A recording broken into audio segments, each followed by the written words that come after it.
Hi everyone, welcome back to the Publishing Dialogue. And Nija and I are back here with another interesting topic to discuss.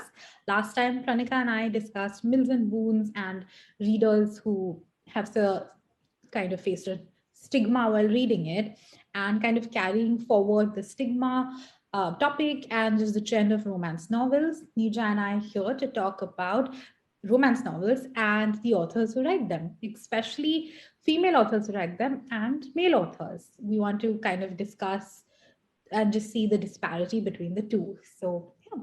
Nita, why don't you start off and tell us about this topic a bit more? Yes. So, unsurprisingly, romance as a genre is predominantly written by females and for females. I think that's a very well established fact. But also, and again, it is the best selling genre that there is. But despite that being the case, there is a very, very open stigma against reading it, and it's just not considered serious reading. But about 18% of romance writers in the US are actually male. So it's quite surprising. And also romance is, it's between two people, and it's a very inescapable part of life. So the fact that people tend to exclude a whole demographic when you talk about men being excluded from romance, it's just super, super surprising. So there is a huge disparity in the way that romance written by men is treated. And for example, to start off with, publishers, especially in the older ages, would recommend that their male authors write under female pseudonyms so their writing would sell better. And it's just, I think it's the only genre, in fact, where females do better than men, which is very surprising to me. I think you're muted. Are you? Oh, no, can you hear me now? Oh, yeah. Sorry. Oh, Yeah. no worries. Yeah, I think that's extremely true what you said, that it's the only genre where a female name is much preferred. It's quite interesting to note that Nora Roberts, one of our favorite, I think everyone's favorite classic romance writer in the 21st century, she writes crime novels under a female pseudonym. She uses J.D. Robb. And if someone is stepping into her territory of romance novels, if a male writer wants to write it, they have to adopt a female name. I think that's hilarious because romance is often just dismissed as a frivolous genre, and people don't really take it as true literature, even though classics like Jane Austen are considered to be romance writers. Like Pride and Prejudice is touted to be a romance novel, but despite that, romance is always dismissed, and I think it's because it's targeted towards women, which is, I think, an interesting conversation for us to have next time. But yeah, I think male writers also notice the fact that that their readers are women, and therefore they want to adapt those names. Yeah. Yeah. They don't have me against it. Yeah, I think the thing is that, and I read this in an article somewhere, a lot of romance writing, the language that is used, for example, it's very targeted towards women. So when female writers write, for example, they tend to use more interactive, more relationship based words. Like the language that they use, it's very inclusive. There's a togetherness in it. And they're more feeling based, or so is the conjecture. I don't know if there's actually statistics to prove that. But when men do tend to write, they want to focus more on the details of things rather than the feeling of it. And I think that might be why. And because, again, predominantly the readership is female, females tend to flock more to female writers than male writers.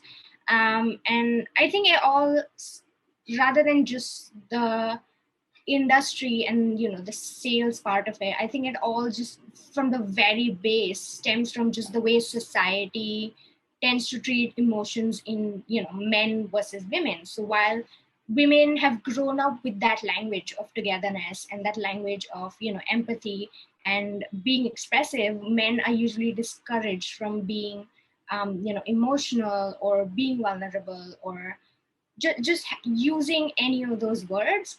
Yeah, which is why their methods of expression are a lot different than women's. That doesn't necessarily make it wrong or even inaccurate. It's just their worldview Mm. that Yeah, they put into their books, which is, I think, what people might not be responding to. Although I absolutely believe that it's changing now, because when you look at writers like John Green, you see that it's very character based. It's based on, it's rooted in the people in the book rather than just the story that's happening to the characters. yeah, very true. I think men are not tend to be thought of as soft-hearted or romantic, which is why you won't associate a book written by a male name to have the kind of romantic feelings a Nora Roberts sounding person would have. You know, you wouldn't automatically think that she'll be able to get you, or that person won't be able to write the romance you want to read. Like as a romance reader, I personally 100% would be attracted to a female named author rather than a male named author when I'm picking out a typical romance book. But having said that, like you spoke about John Green and about male writers now understanding the female character better, or having more character based love stories or romance novels. I think Nicholas Sparks is like one of the best romance writers out there. He's super entertaining and at the same time super emotional. I mean, we've seen all of his books are tearjerkers and no one's left without a tear down their eyes. It's but he's been writing for ages, and I'm not sure what kind of stigma he's faced, but I think it's really interesting to see that we have only two names in our mind, but the two names we have are super popular. There's a throng of female romance writers who really don't even make it to the top of the list. But Nicholas Sparks, John Green, they have multiple movies made out of their books. That they're the best in the room. When you think of romance novels, you think of their books, you think of The Notebook, you think of A Walk to Remember, you think of The Fault in Our Stars, and you're not really thinking about a Nora Roberts book or a Jackie Collins book or a Christina Lawrence books, which I think, again, despite the fact that romance being a woman dominated genre, you can see that when males step into it, they're already favored, just in terms of sales favoring them, or publishers favoring them, or movie productions favoring them. That kind of the sexism arises as soon as they're there in the industry, which I think is horrible, really, because why do they have to get the favor over a female writer? I do. I absolutely agree. That's also the thing. The the remarkable thing about a man writing a romance is just that fact that a man is writing a romance, and they're sort of lauded for that. And I think that's how, like, their writing sometimes catches more attention, because it's somehow naturally expected that a woman write a romance, and there's nothing out of the ordinary about it. But a man writing a romance, and a good romance at that. I mean, of course, nobody is dismissing the fact that, like, these are actually really good books, but a man writing a good romance is so out of place, or just thought of to be so irregular, that in itself becomes like a fact to be appreciated, which is why they immediately shoot the top. Yeah, that's also the thing, I think, why men have also been able to get away with so much of what they write. For example, I think a lot of what we talk about when we talk about romance or erotica and any of the genres is the male gaze and how, just the fact about how males write women and how women write women. And I'm sure that happens even to this day. I personally, thankfully, haven't read any books yet, but I'm sure you've seen, like, all of those threads of just the most ridiculous ways in which men write women in general. And there is a lot of sex infused in the character itself for some reason, because they think that's what sells. That's what sells. Or just a dream girl being written. Women are not like that. They're not wearing heels with their breasts jutting out with mini skirts in an office or when they're going out. But then they don't have perfectly straight hair with a face of makeup on when they're going out for a jog in a sports bra, perfectly matching sports bra and track pants suit. But that's how a lot of time male romance writers do tend to write. which I think is also interesting to know that women do the same thing to men, because there is a female gaze. You do tend to sexualize men to be, if they're a business tycoon, they're always dressed in sleek suits and ties. You have that 5 o'clock shadow on your face, you have the perfect beard, you have shaped eyebrows, piercing eyes, Yeah. and just the perfect cut of hair slicked back, just like till here. God forbid you have long hair or curly hair, like no, not allowed. But I And think it's definitely I feel female and male writers have the blind spot where they tend to stereotypicalize the other sex, which definitely happens. But I do think also that female, because I've read a lot of female romance writers, and I feel they also do tend to add to the part where they kind of have a female gaze, where they're sexualizing women to be like a perfect size, or to have, the perfect kind of hair and makeup and just the perfect attitude. I've seen that happen, not all obviously, but some very typical kind of romance novels do have that kind of a plot line to follow. And I don't know if it's been set by men writing under pseudonyms and then women having picked up on it. We don't know what happens behind the scenes, but that's definitely something both men and women tend to pick up on and continue, whether you're writing as a female or a male. yeah, I think a lot of that stems from just the fact that a lot of romance is escapism, right? it's Mhm. about it's about realizing or like fulfilling the fantasies that you've always imagined. So while in real life you might have just a really bland love life, or it's okay, everyone's busy. But like the point is that you're looking for something that's not happening in real life, or that's just missing from real life, which is why I think a lot of these tropes come about, right? Like, the woman working in publishing and the woman working in fashion, and just having it all but also missing love from a life. That's a trope everyone's very familiar with. But all of these, I think, do stem from some part of reality, right? Because for example, now we're in the 21st century, where a lot of us are very, very career oriented. The way that we view relationships has also changed, because just technology and social dynamics have changed. And I think a lot of that stems from just that wish fulfillment, um, which is why a lot of it sounds so unrealistic, because it's literally not. Yeah, it's very true. Well said, definitely. Yeah, I think we deviated a little bit from our topic though. Yeah. We got more into escapism and about romance novels and their tropes happening over there rather than male and female writers. But I think what is definitely interesting to note is that, when we were speaking about male writers, we thought of two very typical ones, international based, from America. And when we think about Indian writers and we talk about Indian romance writers, we have like a string of male authors that come to our mind, like on the top of our list. We have Durjoy Datta, we have um, Ajay Pandey, we have, I think, Ravinder Singh. Thing. Yeah, yeah, Singh, yes. And I mean, all great authors writing very nice, typical love stories that we would usually see a woman write. And I think that's interesting to see that in India, it's not really dominated. I think if I can say, it's a fair balance. Do you think it's a fair balance between male and female Indian romance writers? I do think that's true. In fact, I think males might be dominating the romance genre more than females, from what I've seen personally.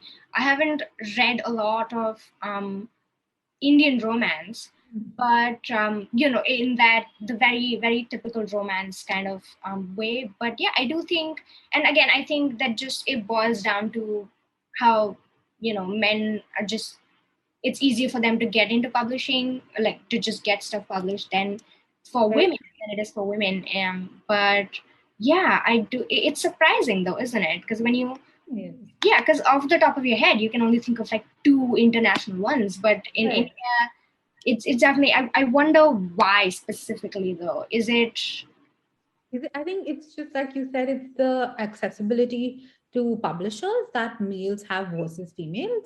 And I think that just shows kind of highlights the publishing industry in India, really, because that just shows that anyone who's males just generally have better connections into the publishing industry. And I think also what happens with women romance writers, particularly in India, I feel is if it's chick lit or if it's more, female friendship based or about the trials and tribulations of being a woman in India and having to go through like the typical arranged marriage setting or wanting to have a career and to fight the patriarchy, that's when you would regard a female author. But when it's a typical love story, a very regular one where you have, it's not just female oriented, it's male and female oriented, that's when male authors really shine. I feel that's what happens. Even internationally, if we really see, like if we have a typical Sophie Kinsella. She's a very chick lit author. She does have romance. I would consider her to be a semi-romance author as well, but she's very touted as chick lit. And you wouldn't see a man go into a shop and pick up a Sophie Kinsella. You wouldn't see that happening, but you would still see a man pick up a Nicholas Sparks, which I think is also interesting to maybe discuss is that do male romance readers want to read romances written only by male authors and not by female authors because they feel it's extremely women oriented or it's chick lit or it's not to their senses? That's true. I do think that was true back in the day, and it again, I'm sure it's true to some degree even now, just purely based on the stigma around romance, and it's just the language they use, right? I mean, if a guy possibly were to see his guy friend reading something like that, I'm sure there would be some sort of remark. Perhaps not, hopefully not. I would not know. But here's the thing. But I do think we're deviating from that language of female romance. So now, like when you look at Sally Rooney's Normal People, for example, it's not, you cannot say definitely that it is targeted towards women or men. It's just targeted towards people. It's people in relationships who've had that dynamic, and it's for anyone and everyone. And I think, I think there is a very conscious responsibility that people are holding in their head when they're writing romances. For example, the way that males write females, or just the way that females in general portray females as well. Like you said, there's a lot of tropes that came through before, and I think we're consciously moving away from those. So hopefully now there's space for male readers and writers to enter the romance genre even more. Yeah. Okay. I think another interesting thing that we were discussing before we started our interview was the male on male romances or gay romances, which about two males is still being written by females. Yeah, predominantly by females. In fact, I don't think I've ever read one written by a male, or I can't even think of one written by a male. I think there are a few. In fact, one Indian author whose name I'm forgetting has definitely written a story about a man coming out to his family and then having his partner and then getting married. There's definitely, they're in the minority. There are few, but 100% they're in the minority. We do see, especially typical commercial romance fiction now that male on male romance is coming more into the romance sphere. We can still see that female writers are dominating it, which I think is very interesting. Like, Red, White, and Royal. Was that the name of the book? Yeah, Red, White, and Royal. Yeah, it was so popular last year, and it's written by a female author. Even the Simon versus the Homo sapiens. Yes. Think about like Love, Simon, for example. All of those books.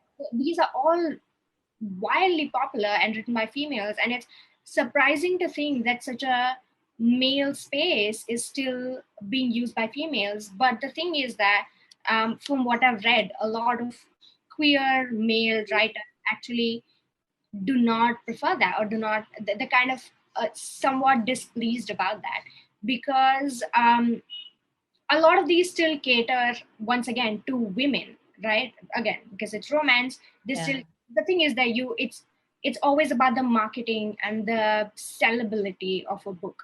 At the end of the day, that's what it comes down to. So a lot of these are once again catered to women, but they're about two men being in love. And while I'm sure women also want to read that, what about the audience who it should actually be written for, they're disregarded in the process. Yeah. And that has actually, there's quite a bit of displeasure related to that. And when these writers actually, so when male queer writers do actually write them, publishers tend to reject them as not being romantic enough or not having romance enough in the books. Which is just, which is, again, I'm sure that's what it comes down to, is the fact that it's not going to possibly appeal to the majority of readers. And that's quite sad, because at the end of the day, then that means that there is an inaccurate representation in the LGBTQ space. And that's just Yeah. right. I think it's also interesting. We do have male on male romance story called Black Cat, and it's actually written by a female author. It's under a pseudonym, but the author is female. And it just goes to show that maybe male writers, straight male writers, so to say, are not comfortable dabbling in this particular genre of male on male romance. And authors who may be gay or maybe bisexual, who may have this experience, don't feel comfortable putting their name to it. It's something that I feel is going to be a trend in the coming years in publishing. That's true. That's true. I think in general, LGBTQ plus voices have been sort of, excluded from the publishing world. And now, like you said, it's of course becoming more of a trend, but more than a trend, I think it needs to be just real authentic voices instead of simply having, it's representation for the sake of representation. Instead of having like token representation, it needs to be. That's what happens so often, I think, is that in the token representation, people make it more of a trend rather than actual voices being heard. And we've actually seen that happen in romance all through these years. It's not about actual inclusivity or representation. It's because you think, oh, now you have a responsibility to talk about this topic, or you want to seem in trend, which is why you highlight these kind of topics, like, even if it, as simple as like women being seen as power tools in companies, or just women empowerment through romance novels, it's taken a slow burn. It's a slow burn romance in itself. It's taken ages for that to come out. And now in the 21st century, in 2021, we can say, yes, now these books tackle these issues. But if that's taken such a long time, you can only imagine what LGBTQ romances are going to look like. It's going to take another 20, 30 years before we see them being accepted wholeheartedly. That's true. I think the, male or female authors, I think the core thing to keep in mind is to move away from tropes and to just write real people. That, I think that's the problem, right? Like we've moved from the helpless damsel in distress trope to the power hungry, career oriented woman. And while all of these people exist, there's, or even in males, like the cold, sort of removed businessman, rich boy, or the playboy who just doesn't have, who has no affection, and then suddenly has a heart of, I don't know, transformation essentially. But that's the thing, that we're moving from one trope to another to cater to what is socially acceptable or popular at the point. But I think the focus should be to write just people rather than popular characters that will sell, whether male, female, whoever's writing or whoever you're writing for. I do think male authors do, the few that are there, male romance authors, I think do tend to do that. And we have a good amount of male romance authors on our platform. We have Daniel from Malta, who's written Roaming Hearts of Udaipur. It's a very cute romance story written from the perspective of the hero, not from the heroine. And we have Who Saves the Hero by Varun, who's also again written a love triangle story from the point of view of the hero, Yes. if I'm right. Yes. And we have Sparks, Flaws in Our Society as well. Again, written from the male's perspective, and a very character-based love story. And we have another book of Sparks upcoming very soon in the next month, which is I'm Dying to Live for You. And again, it is a love story based from the main character's point of view, who is the male protagonist, which I think is very interesting. Yeah. I think, I think the point is to just think of the audience as being gender neutral, which reminds me of this. Like we while reading, we came across this, that a lot of like male and female duos also used to write romances together. For example, I think it was Frank Brennan and Wendy Brennan, so they're husband and wife, and they used to write romance books together, and they've written, I think, 45 plus titles, and Wow. under the name Emma Darcy, though. So they wrote under a female pseudonym, but they were wildly popular. And her husband died, but she still continued writing. And people assumed that what gave it that sort of feminine edge was the fact that it was also the wife writing along with Frank. But what Wendy insisted was that they didn't write based on what they wanted to write or like the way that they thought their voices were. They wrote based on what the audience wanted to read, which is, I think, just a very foolproof way of writing something that's definitely going to sell, but at the same time isn't biased, right? Because when you're writing, well, for example, if I'm writing, I will write it from a female perspective. So when I try to write an authentic male voice, there might be a bias in there. It might be slightly skewed. But when you're writing according to what the audience is demanding of you, there's, if it's equal parts men, women, whoever it might be, there's that's one short way of sort of being gender neutral in that sense, because you're not catering to one particular gender, you're just catering to the audience at large. I think that's really interesting. Really interesting. Great point. And I think even a few Mills and Boons writers, or I think just one, wrote under the pseudonym of his wife's name. He was a male author, I think Gil Sanderson, if I'm not wrong. Okay. And his real name was Roger, and he took his wife's name to write Mills and Boons. And he's the only male Mills and Boons author, Mhm. which it's, I feel, the epitome of romance novels we have in our bookstores. So yeah, I think that's very interesting that they do kind of write as a duo, and very interesting point that to write what readers want to read Yeah. is that's the best. I mean, those are the people going to read your book. So Yeah. yeah, I think this has been an excellent discussion, very insightful, and I hope we left our audiences with something to think about. And if you have any of your favorite romance authors, anything to add to our discussion, please tell us in the comments below. We would love to hear what you thought, or some names we may have missed out, or if you thought we were just bullshitting through the entire hour. Yeah, Let us know. Tell us what you think. absolutely. You Argue know, in the comments if you must. yeah, definitely. We want to spark an argument. Go ahead, do that. But thanks for joining us today. And yes, we'll see you next week with another interesting guest. Thank you, everyone. Bye.